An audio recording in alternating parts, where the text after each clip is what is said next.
정말 지난 여름 너무 더웠잖아요. 맞아요, 네. 정말 아직도 저는 그 에어컨 고지서에 지금 학을 떼고 살고 있는데 진짜로 연로화 아까 말씀해 주신 거 중에 그거 되게 충격적이었어요.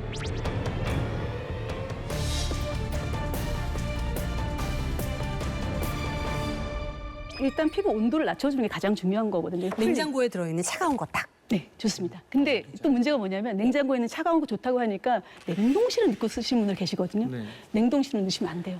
왜요? 너무 차갑다 보면 피부가 더 예민해질 수 있고 그러니까 냉장 정도는 괜찮아요. 근데 냉동실에 넣어서 쓰시는 여자분들 굉장히 많으시거든요. 그거는 살짝 살얼음이 있어서 얼굴 딱 닿으면 굉장한 자극으로 올 수 있어요. 잠깐만, 술 먹을 때 얼굴 빨개지는 것도 연로화예요? 그것도 반복하게 되면. 그래서 안 드실 때도 뻘게 있는 거예요? 네네네. 쿠포로제 피부라고 하죠. 보통 우리가 체온, 적정 체온이 이제 그 36.5도라고 하잖아요. 네. 그럼 원장님, 피부 온도, 적정 온도는 몇 도인가요, 이게요? 사실 얼굴 피부 온도는 한 30에서 31도 정도 사이라고. 좀 낮네요. 네, 낮아요. 그래서 보통 우리가 온도를 측정할 때 손등을 이렇게 딱 대보고 이게 뜨겁다, 안 뜨겁다 정도, 손등보다 많이 뜨겁다 이러면 온도가 굉장히 높아져 있는 상태고 좀 미지근하다 이러면 피부 온도가 지금 안정적인 한 30에서 31도 정도 된다라고 보시면. 근데 이게 있거든요. 또 아재들의 또 약간 잘못된 상식일 수도 있겠지만 야, 땀 쫙 빼면 이게 피부에 좋아. 잘못됐죠, 원장님? 완전 잘못됐죠. 알겠습니다. 완전 잘못됐고. 완전 네. 굉장히 단호하시네요. 네, 좀 정확하게 말씀을 해드려야 될 것 같아서 네. 저는 사우나 굉장히 좋아하긴 하는데 사실 네. 사우나만큼 피부를 망치는 요인이 없어요. 와. 네, 네. 일단 또 우리는 사우나 정도가 아니라 우리는 가만히를 얹고 마개를 그렇죠. 들어갑니다. 그렇죠. 맞아요. 그렇죠. 네. 한증. 아주 그냥 펄 아주 불타는. 이름도 불가마야. 맞아, 불가마예요. 사람 들어가는 그러면서 데다가. 시원하다 하시잖아요, 그렇죠? 그러면서 이제 자꾸 이제 피부는 노화가 되는 겁니다. 근데 결국엔 균형에 대한 이야기가 나오는 것 같은데 온도가 어느 정도 올라가면 일단 혈액 순환은 잘 되잖아요. 혈관이 그쵸. 이게 확장이 되잖아요. 네. 그러니까 그런 거에서 노폐물도 빼주고 이런 건 분명히 도움이 될 거예요. 그런데 40도를 넘어간 상태에도 유지가 되다 보면 피부 속에 있는 어떤 콜라겐 섬유라든가 탄력 섬유 같은 걸 분해하는 효소가 MMP라고 하는 효소가 활성화되기 시작하고 그러면서 콜라겐도 줄어들고 탄력이 떨어지는데 이거는 뭐 따뜻한 거를 넘어서는 상황을 얘기하는 거죠. 이제 아까 말씀하신 것처럼 올 여름 같은 경우에는 그냥 걸어 다니다 보면 금방 머리는 막 50도까지 올라가는 것 같아요. 맞아요. 막 달아오르고 이게 잘 식지도 않더라고요. 맞아요. 네. 몸에 점이 하나씩 생기는 건 노화인가요? 왜냐하면 어떤 분들은 약간 피부암과 좀 예민하게 연결시켜서 그렇죠. 걱정하시는 흑색종인 분들도 경우들이 계시더라고요. 있죠. 아무래도 나이가 들면은 까만 점이 하나하나씩 생기는 경우도 있고 그게 검버섯인가요? 아니 검버섯과 다르게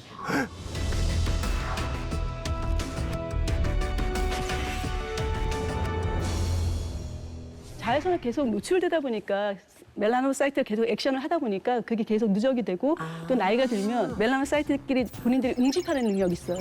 나이가 들면서 그 자외선을 많이 받는 부위일수록 그래서 검버섯 이런 데가 여기 이렇게 생기는 게 자외선이 그대로 노출되기 때문에 생기는 거고. 연대를 맺는군요. 네. 근데 여기서 또 우리가 좀 주의하셔야 되는 게 이 기미가 피부암이랑 굉장히 유사한 그 피부암이 있거든요.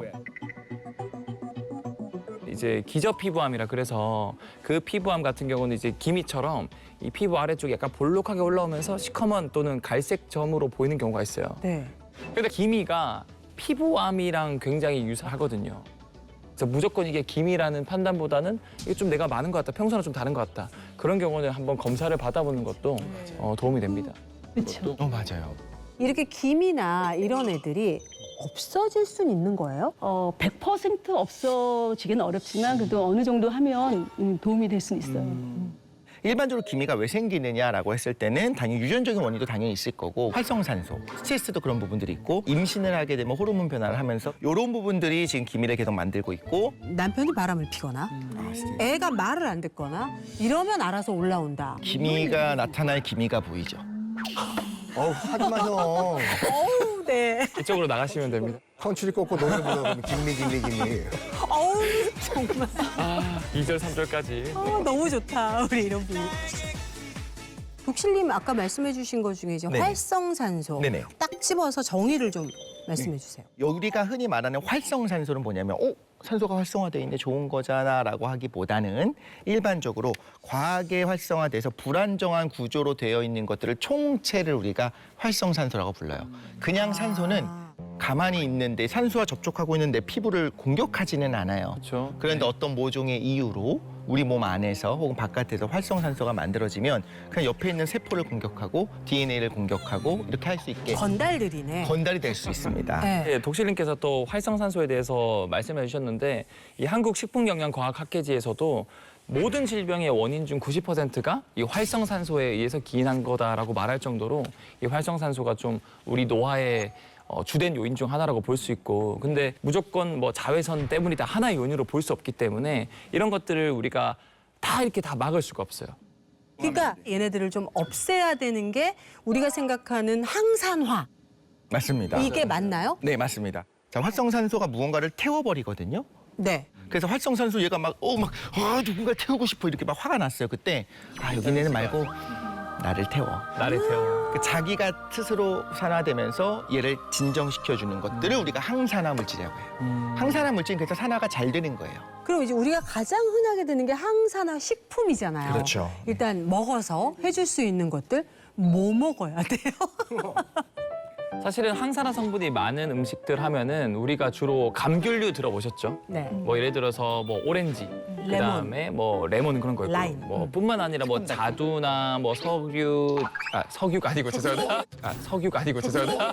석유 마십시다. 석유. 석유가 아니고 석류입니다. 석류. 석유는 좀 위험한 것 같아요. 걸렸어. 석류, 뭐 체리 등 붉은색을 띠고 있는 그런 과일들이 황산화 물질이 많아서 이런 거를 우리가 주기적으로 먹어주면은 이 활성산소가 폭탄이면은 세포를 공격하는 게 아니라 우리가 먹은 이런 과일류, 특히 붉은색 과일류 안에 있던 황산화 물질이 대신 맞아주는 거예요.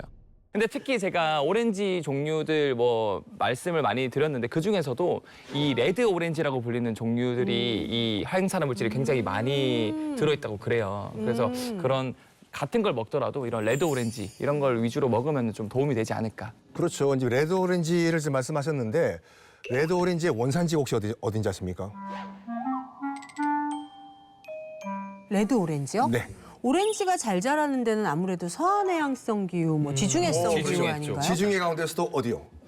지중해 힌트 그리스? 드릴게요. 맘마미. 그리스. 시칠리아, 그 시칠리. 이탈리아. Never go against the family, don't go Lyon. 잘한다. 그렇지. 바로 이제 이탈리아 가운데서는 이제 이탈리아 반도가 이제 그 장화처럼 생겼다고 봤을 때 네. 앞에 네. 있는 그 축구공 위치 있잖아요. 네. 거기에 시실리 섬 또 시칠리아 섬인데 네. 이 시칠리아 섬 가운데서도 에트나 화산섬이 원산지라고 합니다. 에트나섬. 시칠리아 출신들의 사람들을 보면 피부가 굉장히 좋아요. 왜 그러냐? 물론 여러 가지 요소가 있겠지만 그 중에 하나가 뭐냐면 레드 오렌지가 여기 원산지다 보니까 많이 먹었겠지요. 그렇죠. 그래서 항산화 물질을 많이 먹어서 시칠리아 사람들이 피부가 좋다라는 설도 있어요. 사실 생각해보면 그 사람들이 그게 아주 건강에 뭐 항산화 물질이 많으니까 먹은 건 아니었을 거예요. 맛있으니까. 맛있으니까 많이 있으니까. 항상 그런 얘기 나오잖아요. 만약에 우리 몸에 필요한 항산화만큼을 먹으려면 너는 적어도 4톤 정도의 맞아요. 뭐 맞아. 오렌지를 뭔가 먹어야 개수를 한다. 말했잖아. 네. 그러니까 걔네들의 좋은 거를 이렇게 쭉 빼가지고 뭔가 섭취하기 좋은 걸로 딱 만들어 놓은 것들을 우리는 늘 찾아 헤매죠. 바로 그겁니다. 그래서 매번 이거를 먹는 거는 배도 부르고 사실은 당이 많아요.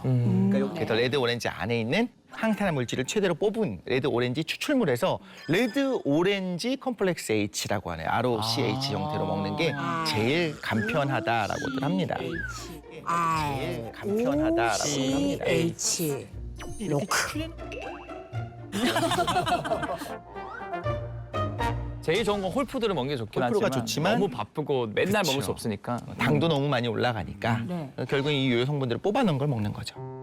저는 또 궁금한 거 여자들이 가장 많이 하는 거 신나게 뭐 마사지하고 발사하고 뭐 오일하고 다 하다가 맨 마지막엔 그래 찬물이야 모공 수축이야 하고 마지막에 이렇게 탁 조여주는 느낌?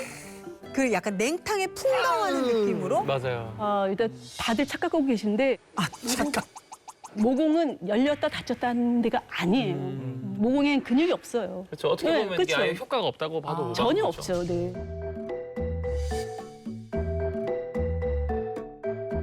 네. 컵팩하면 모공 커진다라고 하시는 분들 계시죠? 그렇죠, 그렇죠. 빠지면 아니에요.